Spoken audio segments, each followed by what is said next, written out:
Hi, everybody. Before we get to another great interview, the Two Opinionated podcast could really use your help. And it's easy, it's free. IMDb, which is the entertainment database, imdb.com, named us a top 100 podcast. We came in at number 82. That's a big deal because there's 15 million podcasts and growing. So to be named to anybody's top 100 list, pretty big deal for us. And the way you can help is to go to imdb.com, look up the Two Opinionated podcast, and that's it. Just bringing our page up. That traffic really helps us out. Our YouTube channel is MeisterCon Pod. All we ask is that you subscribe. It's also free, but that really helps us to attract these amazing guests that we keep bringing on the program. And that's it. Two easy ways for you to support us, and we would really appreciate the help. Now let's get to that interview. Hi, everybody. Welcome to another edition of Two Opinionated. I'm so excited today. I've got therapist, former actress, Melody Anderson with me. So welcome, Melody. Oh, welcome to you, Michael, and everybody who's watching and listening. I'm so glad to be here. I'm so excited to talk with you. We were talking off camera, and you mentioned Sam Jones came on the show a couple years back.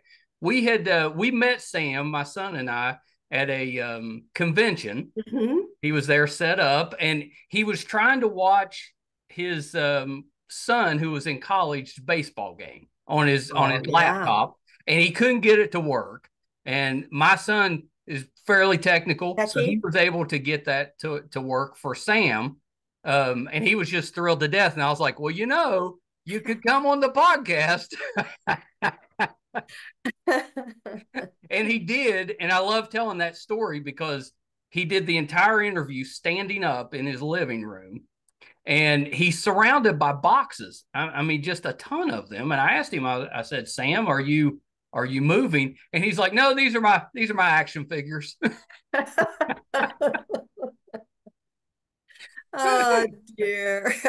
He's great. I'm so lucky to have worked with him. And we've kept a friendship up over the years, basically because of some of the Comic Cons as Yeah. well. He speaks very highly of you and Oh, and I said give he him I give loves a doing the hundred conventions I, with I you. give him $100 a year to say nice things. Knowing Sam, he'd probably take that. He would. Absolutely. He's got a family to take care of. He's very responsible.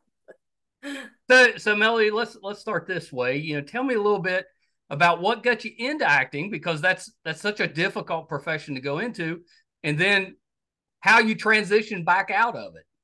Great.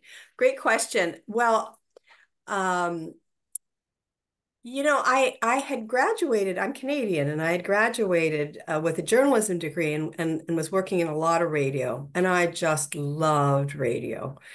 And I took a year after college and went through the South Pacific, worked in Australia and New Zealand, and through Southeast Asia. This is right after the war in 70, well, it's now 76, January, Right. February 76.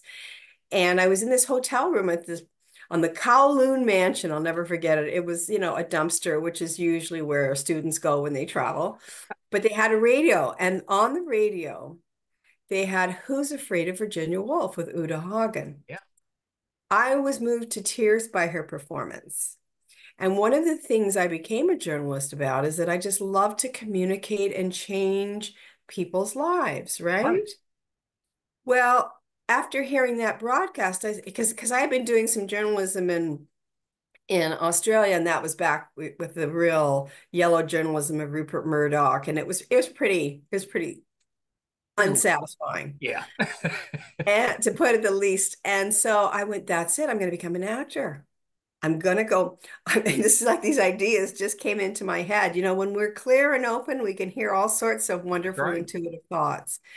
And I went back to Canada, got all my stuff, moved to California, started taking acting classes, did commercials. That's how I got my Screen Actors Guild card, and kept taking acting classes and started working. And, it was a pretty fast trajectory. A lot of people, it takes a while. That's right. That's right. Well, And you I got was kind of doing, a late start if you were already a journalist and then you went into acting, I mean, that's a little bit of a late start, and then you had a fast start. You're right. I did. And well, I started acting about 25 when I was Yeah, 25 years old. So it was a nice age because that's the age, especially if you're a pretty girl, that they want to have you sure. before you kind of start withering and dying like I am now. Come on. Anyway, You look so amazing. thank you.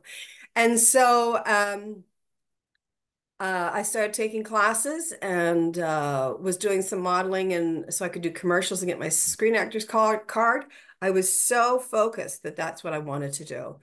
And I started working in little TV things like Logan's Run and then Battlestar Galactica. Oh, I And remember you on Battlestar Galactica. That was I started watching it after I saw Star Wars. So I was all hot right, from Star right. Wars, and then just absolutely loved Battlestar Galactica. That's Yeah. Oh, it was very probably well done. probably the first thing I saw you in. Yeah, yeah. And and soon after that, I auditioned for the role in Flash Gordon. I'd done a couple of movies for television as well. So, my acting stuff was like, I felt prepared to do bigger and bigger Sure. things. And I auditioned for Flash Gordon. Someone else, actually, a friend of mine got it.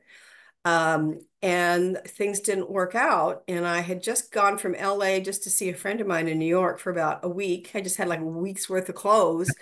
And I get this call, and my friend says, "It's Dino De Laurentiis." I went, "Oh, it's your stupid brother. Hello." And it was Dino De Laurentiis. "Melody, I need you to come to London. You have the job tonight." Like, I'm so not prepared. It's insane. It was like September or October. So I take what I have with the agreement that I'll come back in December to get my winter clothes Yeah. and have a little time to organize like life and taxes. And I mean, it's insane. So, They couldn't give you like a week's notice.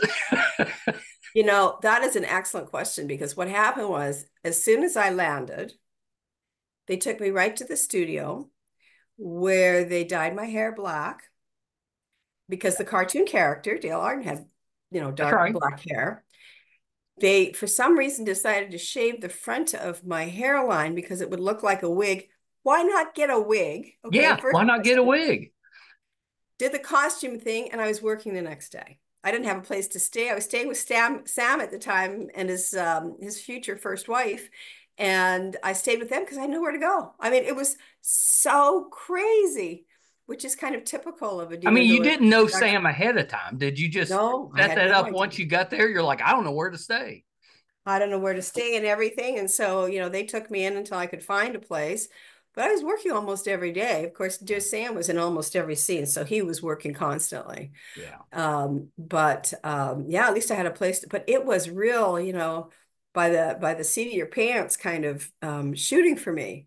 I hadn't had a chance to really look at the script. I mean, I was so ill prepared, and Sam had been there for 2 months building up his body and rehearsing and doing all sorts of screen tests and everything like that. So I was thrown into the middle of the madness the moment I landed.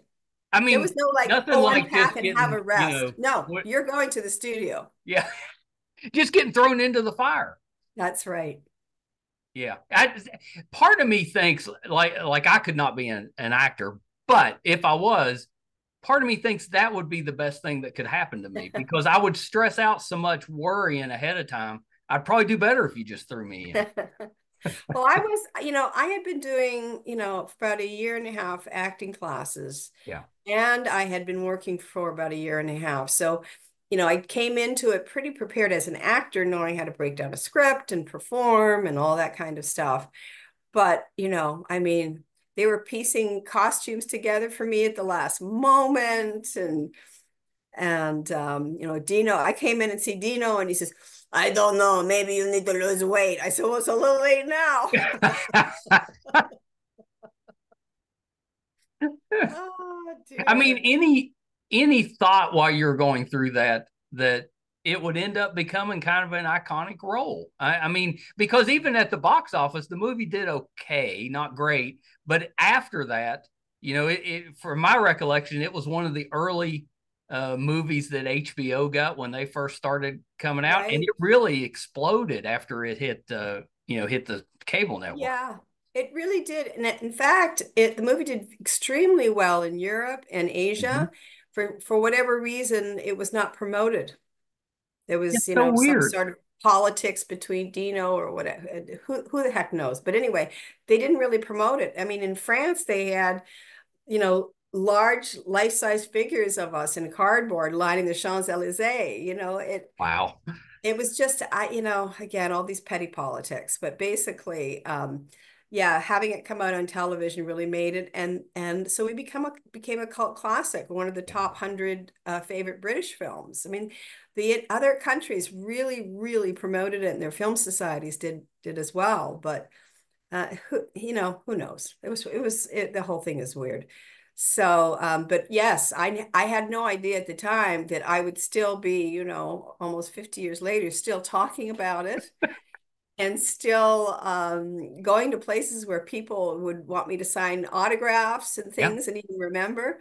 And the ones that really upset me are when these, men in their, I don't know, 20s, early 30s come over to me and go, "Yeah, I watched you with my grandpa." And I said, "Just shut up." Don't remind me. Yeah, thanks a lot, kid. I mean, it is kind of cool that you're getting new generations that are just Yes. they're just finding it and they love it. Yes. Yes. Yes. Yeah. And, I still get fan letters from people across the United States. I get them from Italy. I get them from China. I get them from France and Germany and England. I mean, it's an international cult film. How cool is that? You have no idea when you It's go into a rare. job if it's going to happen or work or anything. You just go do the best you can. And the fact that this took off the way it did was pretty spectacular.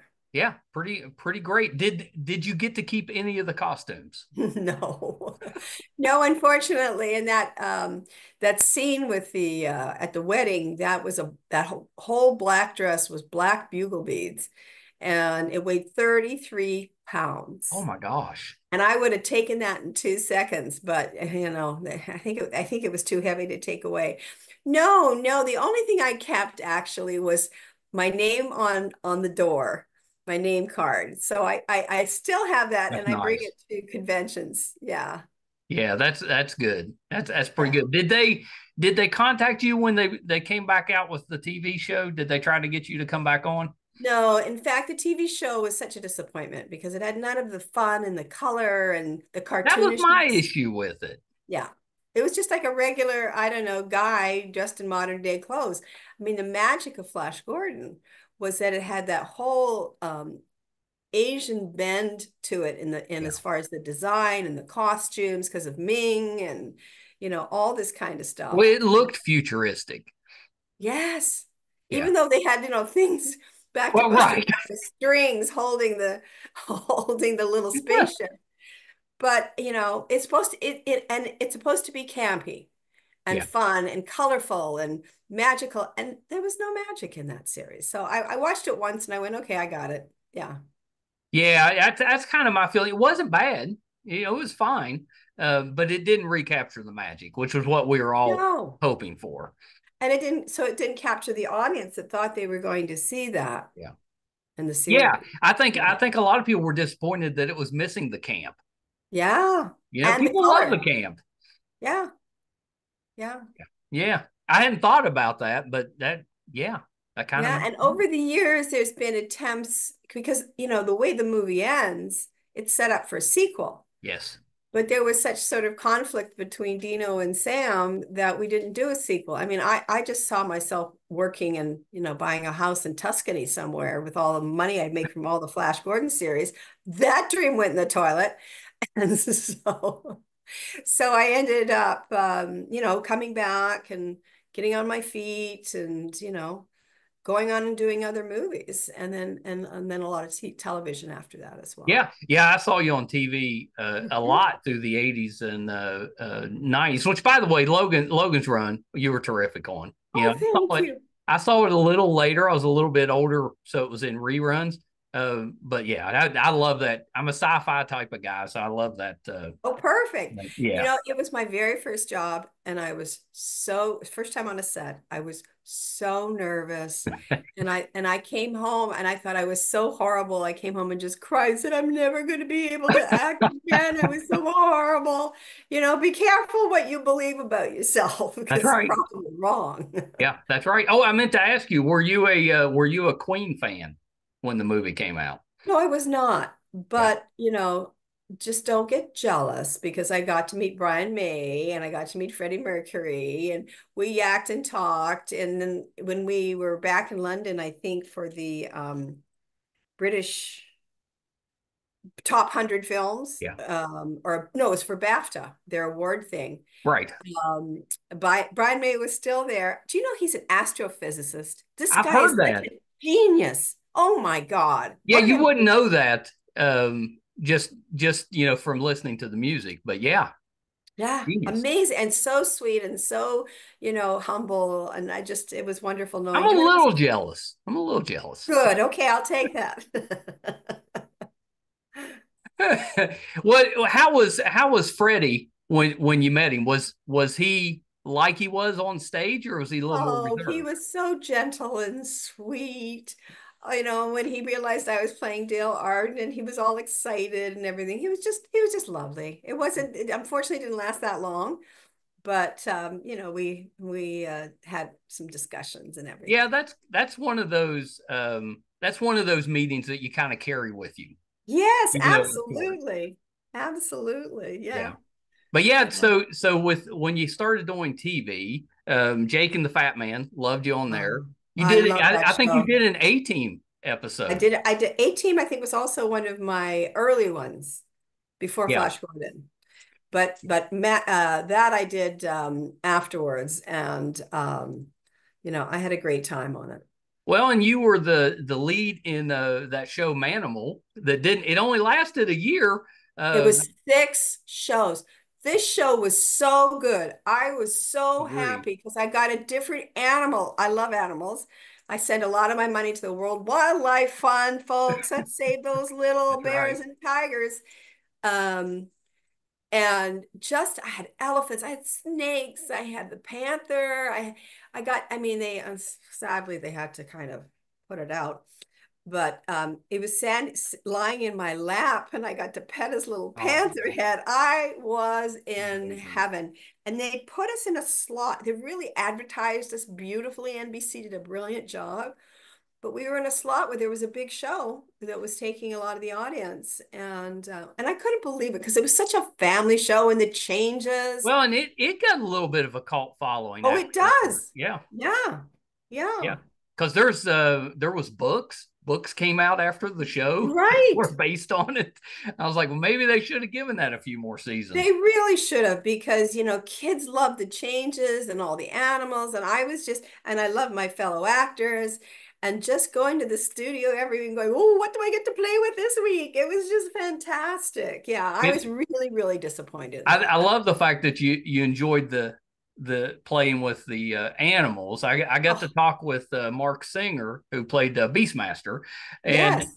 he talked about just the best part of the role was just getting to spend time with these Oh, big cats and animals. oh, I And it's the know. best.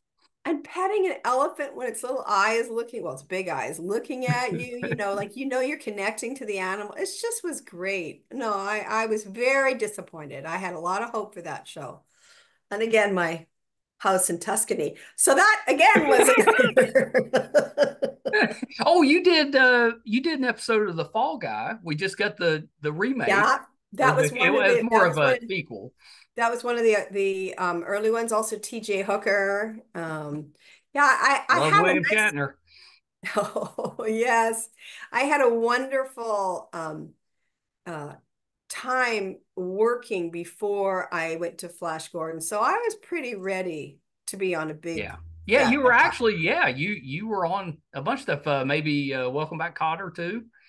That's right. Yeah. Yeah. Met John Travolta, you know, Not terrible. not terrible, lovely person. Well, and you got there was a there was I think a TV movie where you got to play Marilyn.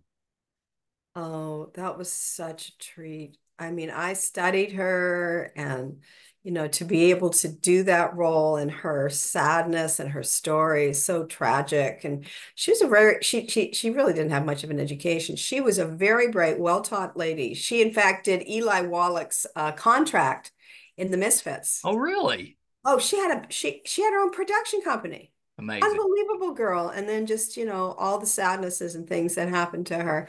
And unfortunately, whatever powers that be or who are out there, I mean, I got compliments on my role, but this whole backlash about talking about the Kennedys in this way. Right. Yeah. Anyway, so I didn't work for a while. And after I did Really? it, I really poured my heart into it. And we had a great director. Everybody was wonderful in it. The guy who played Robert Kennedy, just wonderful actors. And I couldn't get hired. And So strange. I was supposed to be on the show with Regis Philbin, God rest his soul. He was a great guy. Yeah. And Kathy Lee Gifford, and she's married to Giffords who were friends of the Kennedys. And my appearance was canceled. And there Really? was like this, yeah, there was like this underground kind of thing to really screw me over. And in fact, I when you mean, do you're the, just playing a role. You didn't I write. know. I know. And I was, when Universal Movie of the Weeks come out, you get this big, huge, mega, like 250 press audience thing. And I figured, oh, how is it like to wear a wig? Or, how did you make your figure look like that? It was this guy, I think he was from Boston, and the Kennedys, and he raised his hand and he said, how does it feel to be in this heinous movie that puts down the greatest family in the country? And I went, I thought you were just going to ask me about my hair. I said, there's 14 million children starving every night, and this is heinous to you? I said, you live a sheltered life. That's right. It was really awful. So I couldn't get hired. And I did a couple of jobs after that. And I thought, you know what? No, this is just too fickle. I've got to figure out what's going to happen because here you are as an actor, you do, like I never knew Flash Gordon was going to be a mega cult movie. You do your job, you get your money, everything's great, on to the next. And like, I couldn't get arrested because of that movie. Yeah, And so, that's terrible. And you've always heard, that Hollywood is very political, but oh, obviously it yes. was. Oh, yes, it was. And so, I had to come up with something and I was running out of money. And I thought, what the hell am I going to do? How am I going to take care of myself? So I had a condo in Los Angeles. I could no longer afford it. And I had gone to New York to do a soap and all my children. And Yep. I'd gone to New York. And then after that, I just couldn't get arrested. So You were on All My Children for a while. yeah, I was there for about a year and a half until my husband killed me. He pulled the plug when I was in the hospital, when I was brain dead. Which was a great experience. I mean, I don't care what anybody says. I thought Susan Lucci was fantastic. She was fun and great and serious and professional, and I just loved working with her. And so I thought, what am I going to do? And I had started to lead some groups. Sadly, I grew up with an alcoholic father, so I started to do Al-Anon groups, and then was asked to lead some. I went, I really love this, and she said, you're good at this. You might want to go back and get your master's in social work, which is what I did. I went to NYU, living in a little walk up from all this glamour, glamour, glamour, and got my degree and did further training in family treatment and further addiction training. And I had my practice in New York. I worked for Hazelden there for several years. It was wonderful. And then New York was just kind of, as I was getting older, a little overwhelming. And so I came back. It's so fast paced. You know what it was? It was the dirt and the insanity on the streets. And this was just like I had just turned 50 and I thought in 5 years from now, do I want to be in New York dealing with it? And you could see it getting worse. And I love that city so very much. I was there at a great time, but it was just, unless you have a lot of money, Yeah. It is really a tough wearing life, especially as you're starting to get, into your 50s. So I packed up, came out here. I got my California license, as well as my New York license, and started working at a couple of treatment centers and built up my private practice, which I do now. And I specialize now in trauma. There's so many advanced ways of dealing with trauma in addictions and with families and all that sort of stuff. It's just, it's something I can do. I can just get gray, get in a wheelchair. I can do it. I wanted to make sure that I got a career after acting that I could do it as long as I wanted and as Yeah. long as I had my marbles. I love this story so much because you you had this early success, quick success with And, acting. pretty fancy. Yeah, It's pretty pretty fancy. fancy. That's right. That's right. And then you found your passion Yeah. after you were kind of cast aside a little bit, but for Yeah. no good reason. Yeah. Yeah. You know, And I I just, just did you ever consider going back to journalism? I've written several articles for therapy magazines and publications. Yeah. Yeah. So I've done you that. kind of mixed that in a little bit. Yeah, so I was able to keep that sort of journalism, and I still do some writings once in a while. And Yeah. I put programs together at Hazelden and all that sort of creative writing stuff. It was really, really stimulating that way. But I thought it was genius because I found a job where I could tell people what to do and get paid for it. I thought it was the best idea. Well, and you're helping people. And you're helping people, and I continue to study and learn new things and treat. It's just a wonderful lifelong career.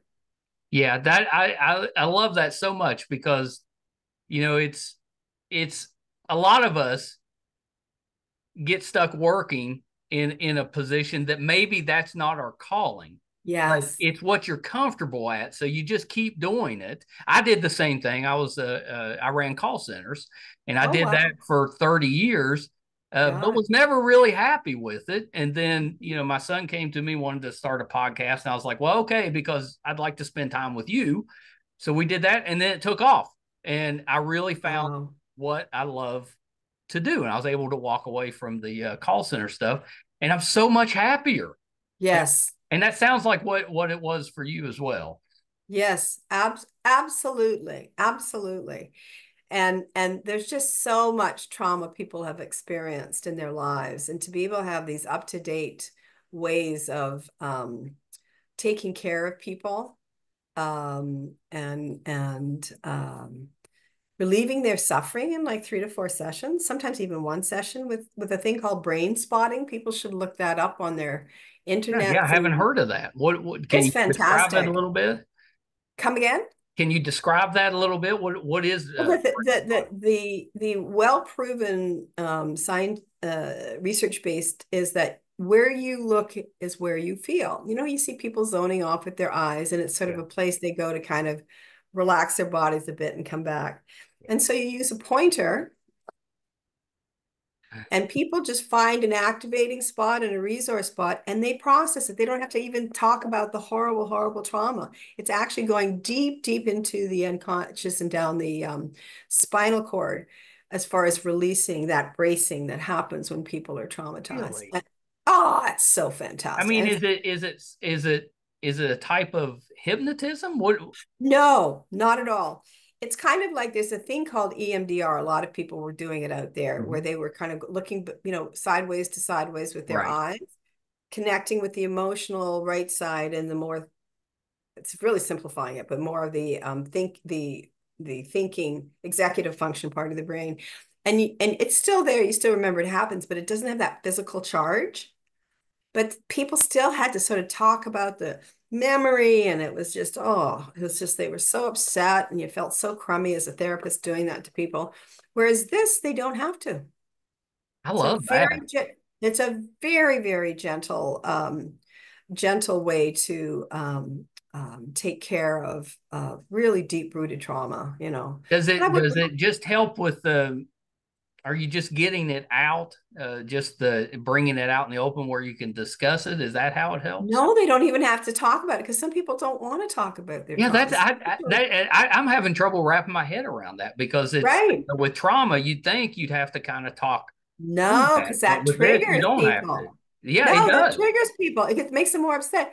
They just find their activating spot and they stare at it. And the brain, between the eyes, as it hits the emotional part of the brain down to the brain stem and down to the nervous system, the body is processing it. So it's like what I always like to say is we take an open wound, no matter how many decades old, and we turn it into a scar.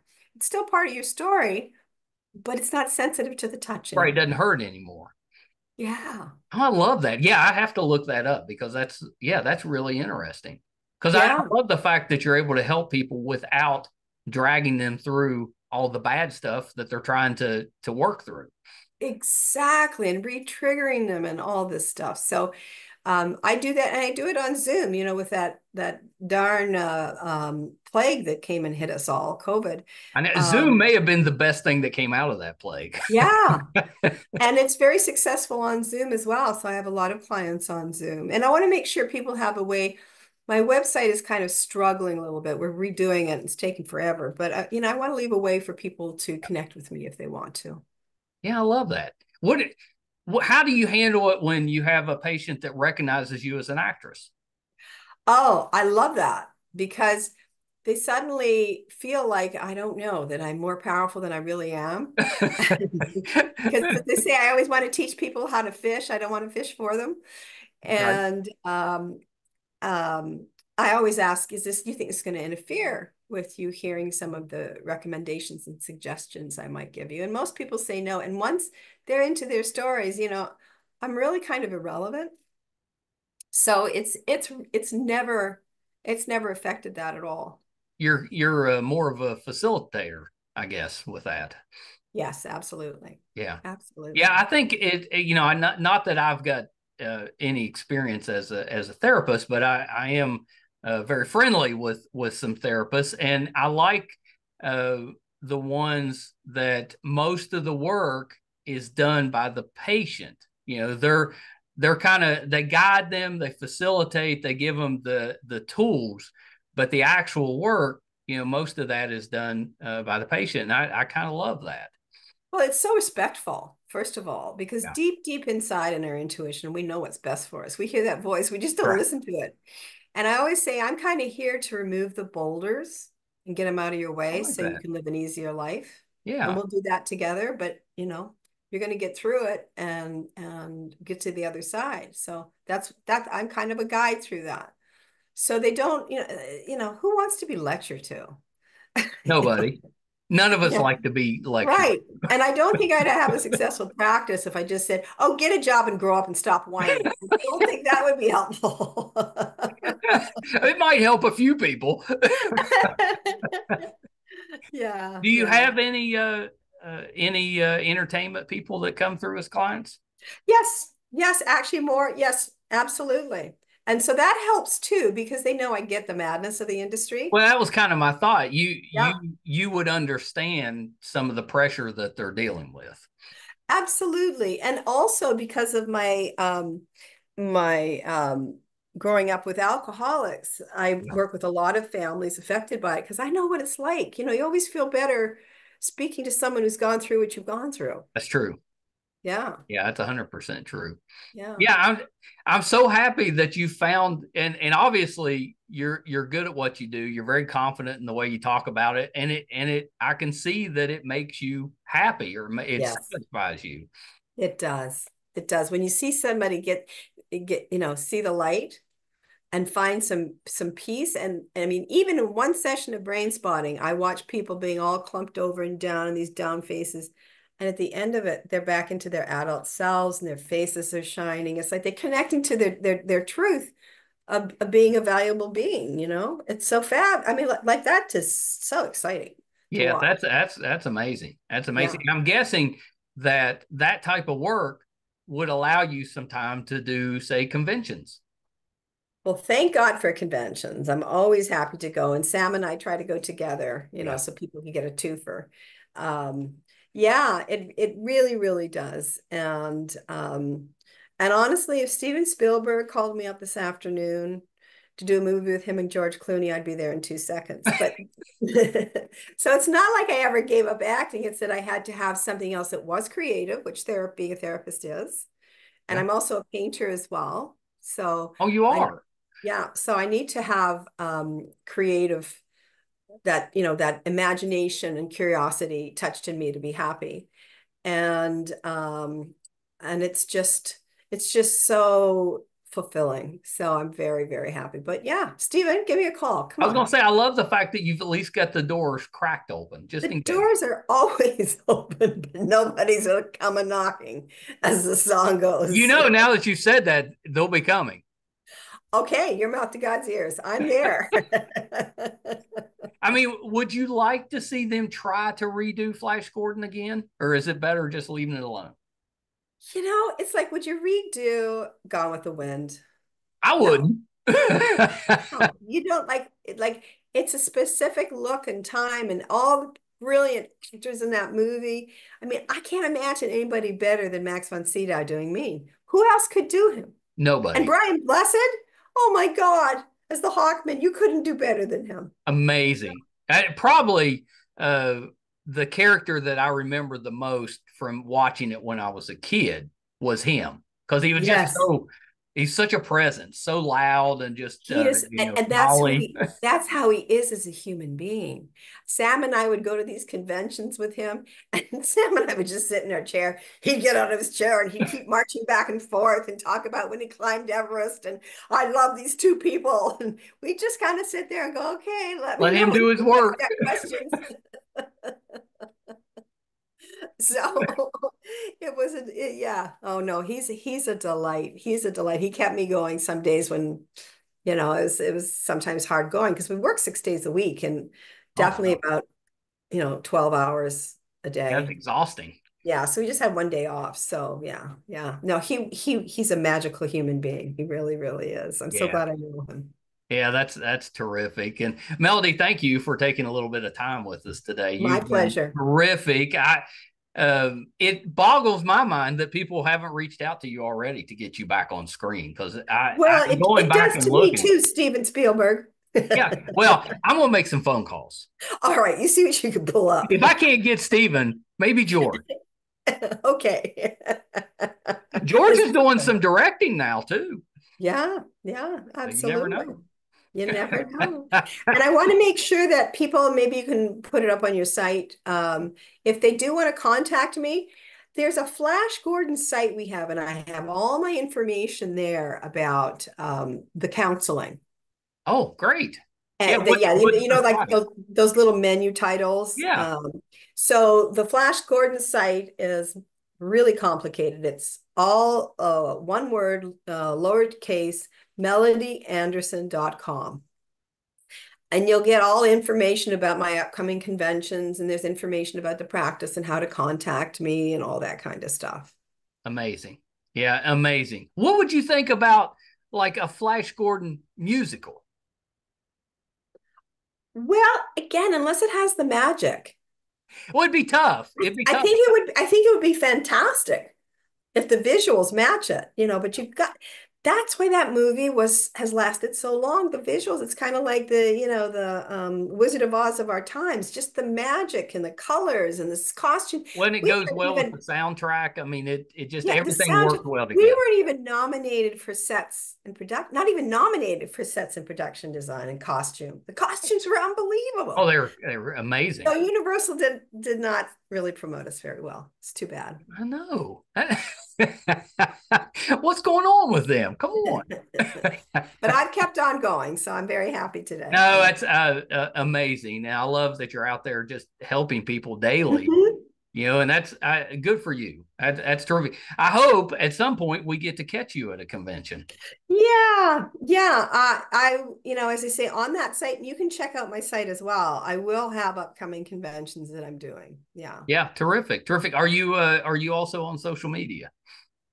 No, I just am not. It's just I don't have the time for it, and Yeah, and unfortunately, some people are not so well balanced. yeah, very So, true. I got to protect myself. But Yeah. you can certainly, go to that melodyanderson.com, and there's an email there if you want to contact me or anything like that. Do you do you sing? Were you a singer growing up? No, well, in the shower, that Yeah, was it. right, right, right. No, I What's your uh, medium for painting? It's oils, and sometimes it's abstract, and sometimes it's figurative. And I it's love brought me, that. yeah, it's brought me a lot of joy. My wife paints, and Oh, wonderful. that's her preferred is Yeah, oils. Although she tries, I think that's just the artistic side of her is she tries all of it, but then she has her favorites. right, right. Well, Yeah. I always recommend to actors because they're going to be long periods of time when you're not working. You've got to have another creative outlet, whether it's music, art, dance, whatever it is, a garden, but you've got to have a creative outlet. Well, and I found that creative people tend to be creative in multiple ways. It's not just one Hmm. way. Hmm. And I think that's even if it's accidentally, they tend to find different ways to be creative. And it sounds like you do exactly that as well. Yes, yes. Amazing. Well, Melody, thank you so much. I hope we can do this again at some point. Oh, Michael, thank you so much. I had a ball. It was It's so been great. terrific. Hold on one And thanks to your second. listeners. Oh, thank you so much. Melody Anderson. I hope you enjoyed that. I held it together pretty good. I am a huge fan of hers. I really didn't think that I'd be able to get her. I remember when we had Sam on, we talked about Melody quite a bit. And I was a little hopeful. I was like, oh, maybe Sam will put in a word for us. But Melody was terrific. I sent to her people and requested to get to speak with her, and she replied. And I always love it when actors do that. They just reply directly. Sometimes I've gotten actors reply directly and decline to come on, but I still love it. I love that personal touch, and Melody did that. So she just terrific.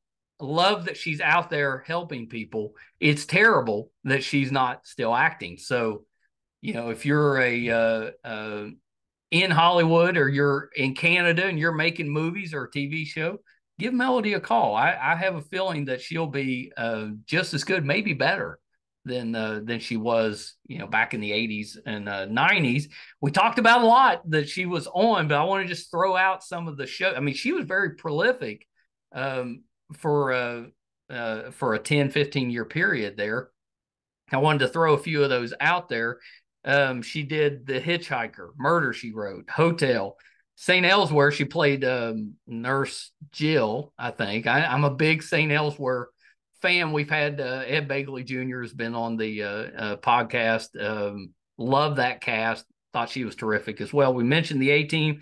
She's on Chips, The Fall Guy, TJ Hooker, Dallas, Archie Bunker's Place, which I think was his show after All in the Family, Battlestar Galactica, BJ and the Bear. We're having the Greg Evigan that starred as BJ is coming on the podcast here in a couple of weeks. So keep an eye out for that one.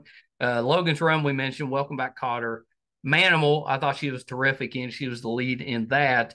Marilyn and Bobby was the name of the movie that sounds like started the end of her career, her acting career, and got her to transition into being a therapist, and good for her. I got a feeling she was a pretty good journalist too. Thank you guys so much for tuning in again with us. Please go and check out our other Flash Gordon interviews. We've got a Flash Gordon playlist. Sam's on there as well as some from the TV show. So definitely check that out. Our website is meistercon.com. You can right now find 820 episodes and counting, audio and video versions. We tend to put out about 4 episodes a week. Our YouTube channel is MeisterCon Pod. If you go there, please subscribe. It's free, really helps us out. Thank you guys so much. Till next time. Bye, everybody.